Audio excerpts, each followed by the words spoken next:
নমস্কার বন্ধুরা, আবার একটা রেসিপি নিয়ে চলে এলাম। পমফ্রেট মাছের দই কারি বানাবো। এখানে 3টে পমফ্রেট মাছ নিয়েছি। এবার মাঝখান দিয়ে একটু ছুরিতে কেটে নেওয়া হবে।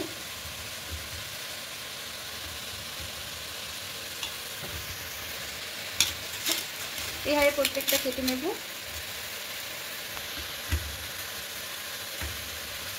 এভাবে কাটলে পরে মশলাটা খুব ভালোভাবে ঢুকে যাবে।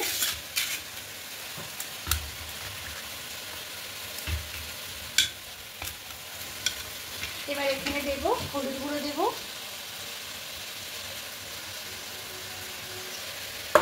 আর লবণ দেব।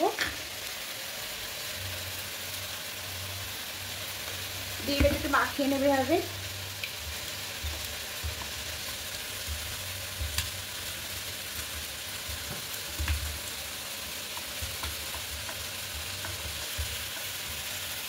এক পাশটা কাটলাম, ও পাশটা কাটিনি, আপনারা 2 পিসটা কাটতে পারেন। এবার এদিকে একটা মশলা করে নেব।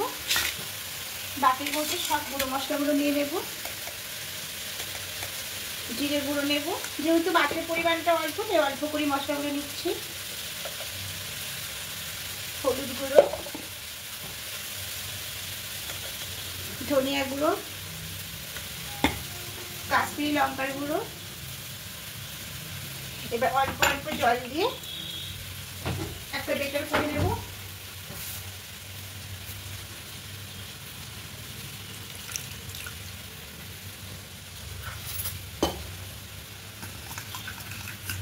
এইভাবে করে মিশিয়ে নেব।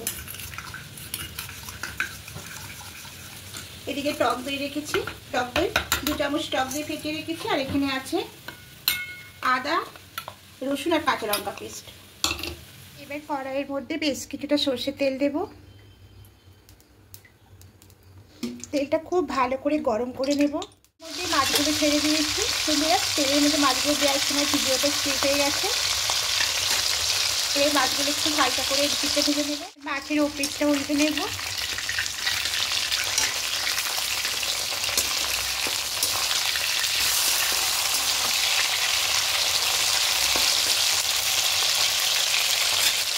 লাল করে ভাজা হয়ে গেছে, এবার তুলে নেব।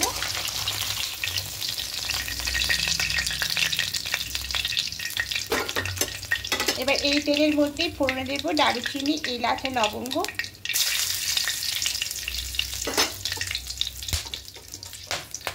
এবার এখানে পেঁয়াজ পেস্টটা দিয়ে দেব।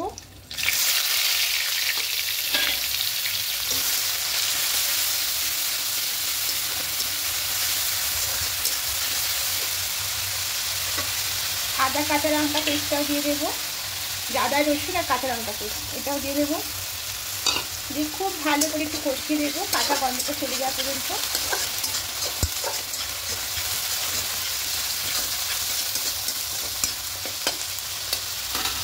খুব ভালো করে কষিয়ে নিয়েছি।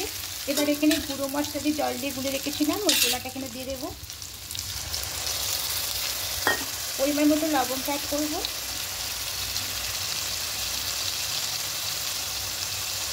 দিয়ে খুব ভালো করে মিশিয়ে নেব।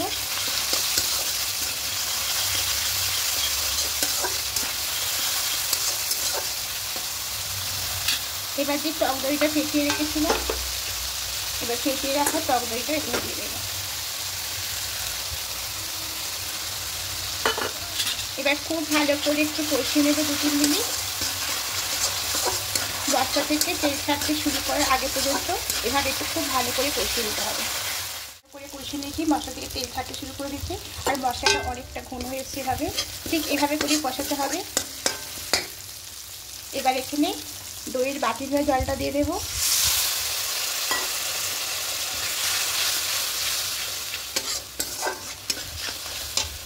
আর একটু জল দেব।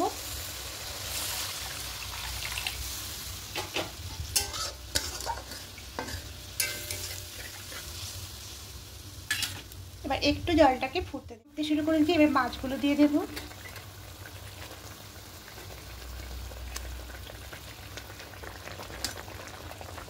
একটু উল্টে দেব।